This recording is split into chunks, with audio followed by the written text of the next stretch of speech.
Это программа «Актуальное интервью», в студии Иван Лазаренко. Здравствуйте. Сегодня мы будем говорить о планах по восстановлению экономики. И гость нашей программы – министр экономики Якутии Майя Данилова. Майя Андреевна, здравствуйте. Добрый день.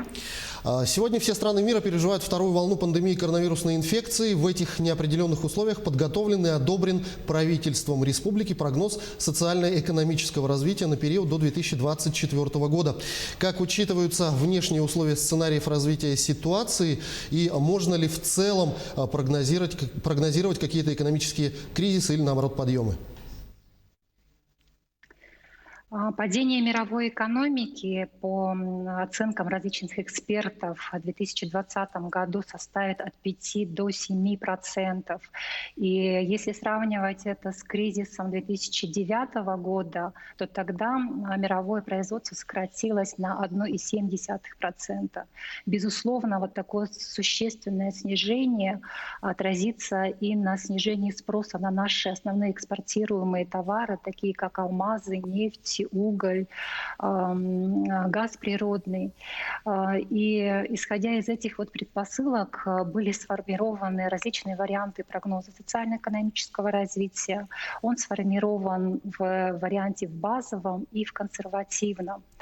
При этом определяются различные установки по курсу доллара. И, скажем, что на 2021 год он по базовому варианту взят на уровне 72 рубля 40 копеек. Мы понимаем, что это среднее значение, прогнозируемое Минэкономразвития на 2021 год. Исходя из денежно-кредитной политики Банка России, инфляция принята в расчетах от 3% и до 4% в различных вариантах.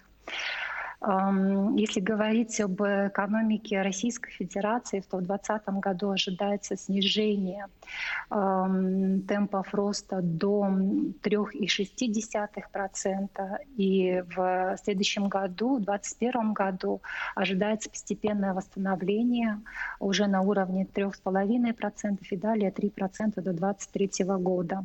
В республике с августа месяца также начался восстановительный рост. Если говорить о промышленном производстве, то это 15% в августе по отношению к июлю месяцу. Реальные денежные доходы также возросли на 8,8% к июлю месяцу. Розничный товарооборот отмечается с ростом на 3,6%.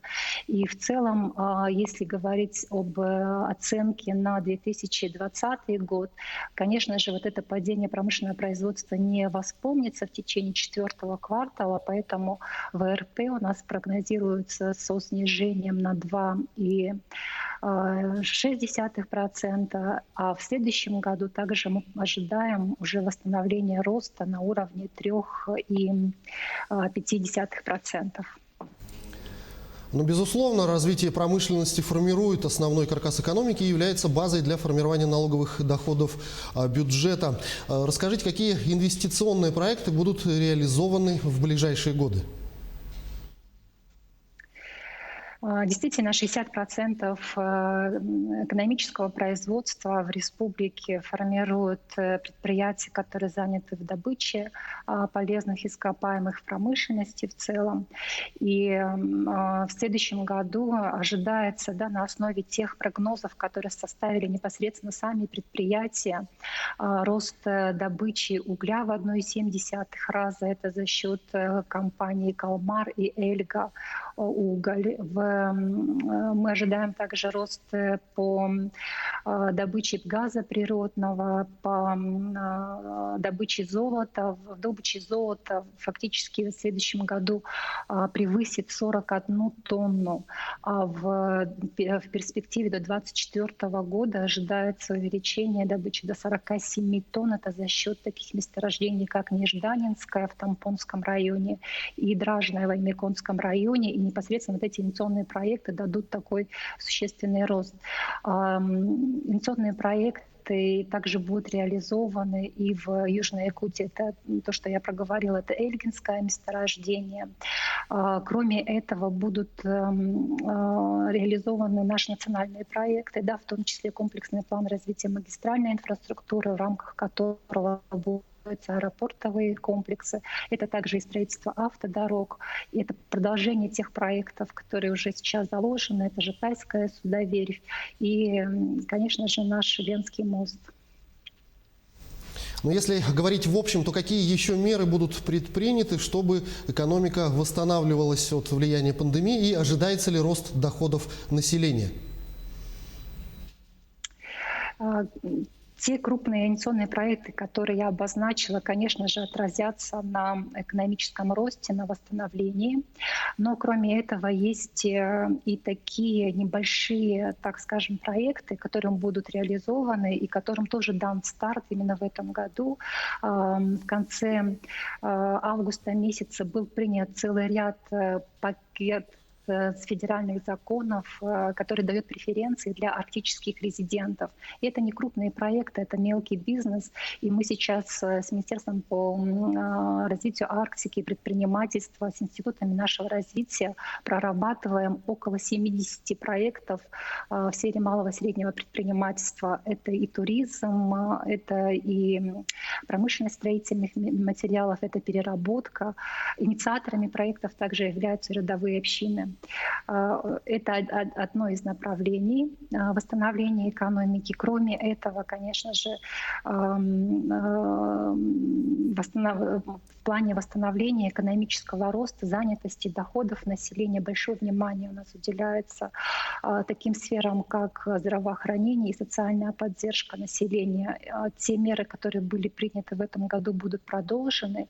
И в республике, как вы знаете, реализуются 3 антикризисных плана, на реализацию которых за счет федерального бюджета и регионального бюджета в целом уже направлено 22 миллиарда 400 миллионов рублей. В целом, в плане восстановления также и мероприятия, связанные с поддержкой малого и среднего предпринимательства и с поддержкой системообразующих предприятий. Реальные доходы населения, да. Реальные доходы населения планируются, если в этом году, да, мы не ожидаем по ним существенного падения, ну и также не ожидаем роста, то в следующем году за счет продолжения тех мер социальной поддержки, за счет расширения социальных контрактов, за счет внедрения такой новой инициативы на федеральном уровне, как социальное казначейство, когда все пособия, да, в том числе и федеральные, региональные, муниципальные будут предоставляться на основе больших данных, на основе базы данных пенсионного фонда, с учетом базы данных также налоговой службы. Вот эта вот тотальная цифровизация должна привести к тому, чтобы оптимизировать процессы, ускорить процессы начисления пособий и, соответственно, повысить доходы населения. В следующем году мы планируем рост на 1,6. Это уже с учетом инфляции. На российской неделе государственно-частного партнерства наша республика получила награду за лучший проект в сфере детской инфраструктуры в России. Расскажите, пожалуйста, подробнее об этом проекте. Российская неделя ГЧП проводится ежегодно с 2014 года, и в этом году действительно республика получила приз Росинфра за лучший проект в сфере детской инфраструктуры. Это круглогодичный центр отдыха и оздоровления детей «Полярная звезда», который сейчас локализован на Табагинском мысу. Это территория ТОР Якутия и туристско-рекреационного кластера «Северная мозаика». Предполагается, проект структурирован таким образом, что в нем консолидированы различные источники финансирования. В основном это частные инвестиции. Часть средств предоставлена за счет капитального гранта в рамках планов социального развития, экономических центров роста по государственной программе развития Дальнего Востока. Это федеральные источники. И республика, конечно, свое финансирование тоже предоставила по данному проекту. Это небольшая сумма. Предполагается, что ежегодно в этом лагере будут оздоравливаться 5250 детей. И это необычный подход, в том числе к процессу образования, потому что И сейчас вот ковидная ситуация тоже показывает о том, что оздоровление и образование детей может происходить одновременно. И архитектура данного центра построена таким образом, что не выходя на улицу, ребята могут и оздоравливаться. Там есть, планируется хороший медицинский блок, и спортивный блок, да, с различными залами, и блок, где будут преподавать робототехнику, где будет хорошая лаборатория, видеостудия. Ну а насколько вот такие проекты государственно-частного партнерства актуальны в условиях пандемии и как сейчас реализуются уже начатые проекты? Действительно, в условиях пандемии возникают риски, так скажем, инвестиционной паузы, когда те или иные проекты могут тормозиться, но в нашем случае, да, мы видим риски только в тех проектах, которые могут быть начаты, но не в тех проектах, которые сейчас уже реализуются. Проекты, которые были инициированы в прошлом году, это поликлиника в районе аэропорта города Якутска, это и строительство речевой школы, это первый муниципально-частный проект, да, строительство школы на 550 мест в селе Бедугистях, это и Арктический центр культуры эпоса. Они сейчас находятся на прединвестиционной стадии, то есть по ним ведется проектирование. И на данном этапе мы сейчас с частными партнерами, со всеми частными партнерами проговариваем возможности переноса срока оплаты по бюджетным средствам, потому что те ограничения, в которых формировался бюджет на 2021-2023 год, нам не позволяют полностью обеспечить те выплаты по соглашениям, но тем не менее это не сказывается в целом и на сумме этих соглашений, и не сказывается очень сильно на сроках. Будут, да, переносы по срокам, но не такие глобальные. Ну, вот таким, наверное, образом, да. Ну, недавно была принята национальная программа развития Дальнего Востока. В ней прописаны конкретные объекты и мероприятия. Насколько они подкреплены финансированием и как будут реализованы?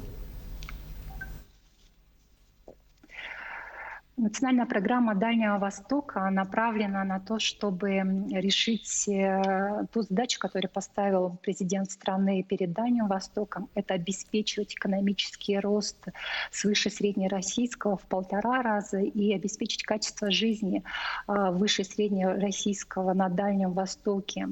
И в национальную программу Дальнего Востока вошли те крупные проекты, которые мы планировали на нашей территории, да, это строительство Ленского моста, это строительство второй очереди ЯГРЭС-2, это и Жатайская судоверфь, это наши Гоки, Наглинские, Денисовские и многие другие проекты, аэропортовые комплексы.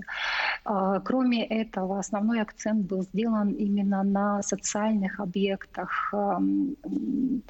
Планируется строительство там более 6 школ, при этом капитальному ремонту будет подвержено 226 школ, будет построено 10 детских садов, 176, по-моему, объектов здравоохранения, это ФАПы и врачебные амбулатории, и при этом все эти объекты проговаривались и согласовывались с отраслевыми федеральными органами власти, да, с такими как Минпросвещение, Минздрав России, и по каждому объекту была произведена защита, и мы очень надеемся, что в том плане по реализации национальной программы развития Дальнего Востока, который сейчас готовит Минвосток развития, который он будет тоже согласовывать с федеральными органами власти, эти объекты будут уже поименованы более конкретно и будут уже подкреплены источником финансирования.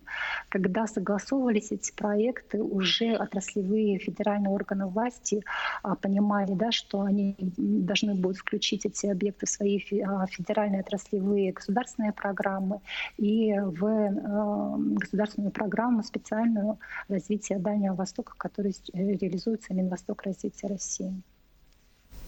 Майя Андреевна, я благодарю вас за беседу. Огромное спасибо, что ответили на наши вопросы. Всего вам доброго. Спасибо. Это была программа «Актуальное интервью». О планах по восстановлению экономики мы говорили сегодня с министром экономики Якутии Майей Даниловой. До встречи в эфире.